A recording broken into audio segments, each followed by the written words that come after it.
distingués participants à vos titres et qualités respectifs, tout protocole respecté.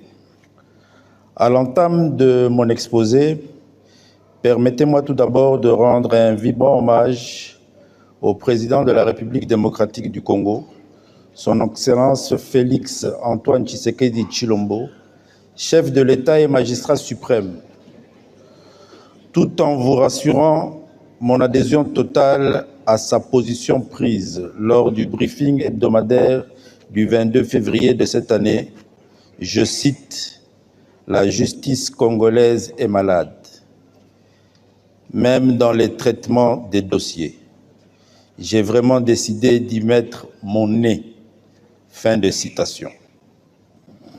Mes hommages aussi à son Excellence Madame le Premier ministre, chef du gouvernement, Judith Suminwa Tuluka, qui lors de son discours d'investiture du 11 juin 2024 a clairement donné son opinion sur la question en déclarant « La maladie de la justice congolaise entrave notre ambition de bâtir un État uni et sécurisé pour réaliser une société plus juste et garantir leur développement durable. Nous devons restaurer l'intégrité et l'efficacité de notre système judiciaire afin que même les plus démunis puissent bénéficier de la justice. » Fin de citation. Mais aussi mes encouragements au ministre d'État, ministre de la Justice et garde des Sceaux, pour ces différentes initiatives courageuses, ainsi qu'à tous les organisateurs de ces assises qui ont bien voulu que j'y apporte ma petite contribution. Il m'a au départ été demandé de vous entretenir sur la problématique du bicéphalisme persistant au niveau de la police judiciaire.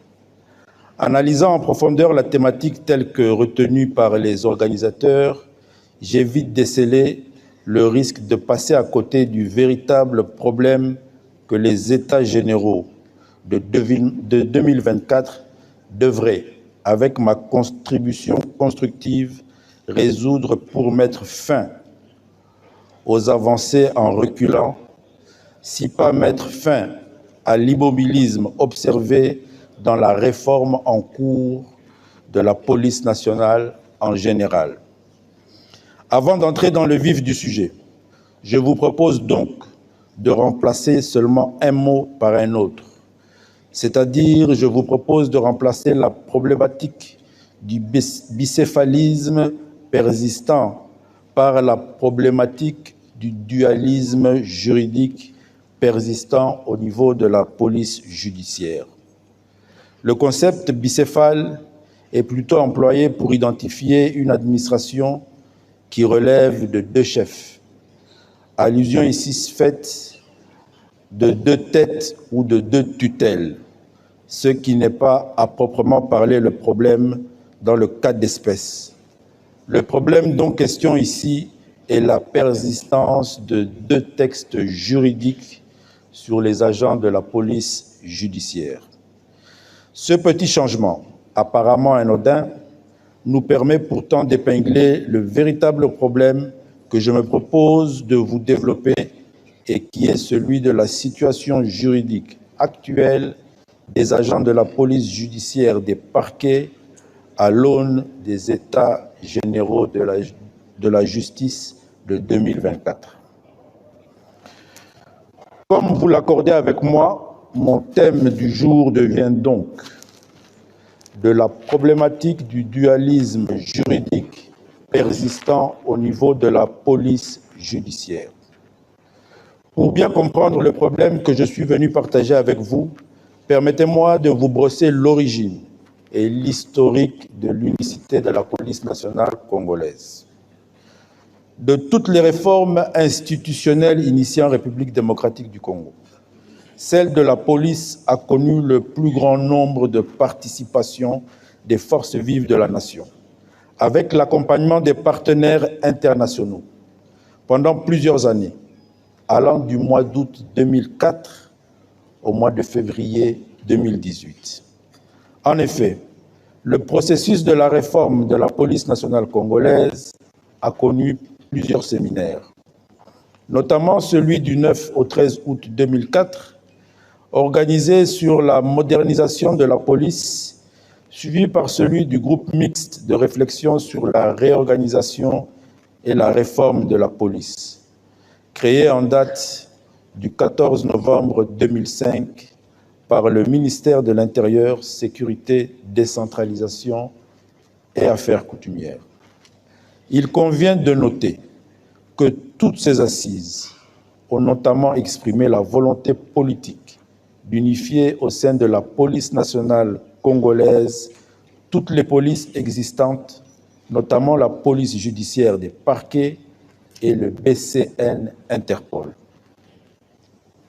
Et concernant plus particulièrement la police judiciaire des parquets, la table ronde de niveau international tenue à Kinshasa avait même adopté à ce sujet, dans son rapport final, une recommandation pertinente consistant notamment en l'acceptation du principe d'intégration de la police judiciaire des parquets dans la police nationale. Les officiers de police judiciaire dépendant fonctionnellement de l'officier du ministère public et hiérarchiquement de la police nationale. Au mois de mai de l'année 2010, un de mes prédécesseurs, à la tête du ministère de l'Intérieur, avait défendu devant les députés nationaux le regroupement ci-dessus comme l'une des options fondamentales fortes de la réforme de la police nationale voulue par notre peuple, entérinée par le gouvernement et coulée par lui dans son projet de loi organique relative à la police nationale congolaise.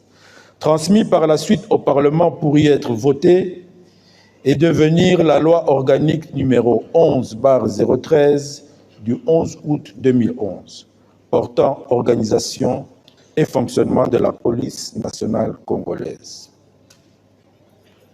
Cette recommandation venait ainsi confirmer celle que le groupe mixte de réflexion sur la réforme, sur la réorganisation et la réforme de la police avait adopté en son temps en ces termes.